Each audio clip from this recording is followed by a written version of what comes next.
ம் இல்ல திருக்குறள் ம்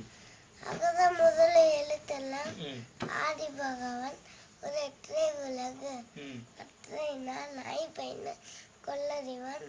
நாற்றான் தொழார் எண்ணின் ம் வளர் மிசை எகினான் அவனடி சேர்ந்தால்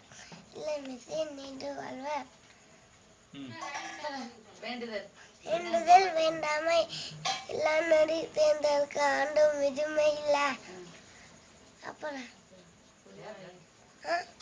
பொதுவாயில் ஐந்தவைத்தான் போய் நீர் ஒழுக்க எது நின்றா தனக்கு உவமை இல்லாதன் தாழ் வாழ்க தனக்கு உவமை இல்லாதான் தாள் சேர்ந்தார்க்கு சேர்ந்தார்க்கு ம் தனக்கு உண்மை இல்லாதன் தாழ் சேர்ந்தார்க்கு சேர்ந்தார்கல்லால் சேர்ந்தார்கல்லால் ம் அணக்கால்விளை மாற்ற மாற்ற மறந்துருச்சு ம் சரி அப்புறம் 8 குறள் சொல்லுவான் ரைம் சொல்லு ரைம்ஸ் குருவி பறந்து நெல் நெல் நெல் நெல் நெல் இரு சூரிய பிரகாஷ்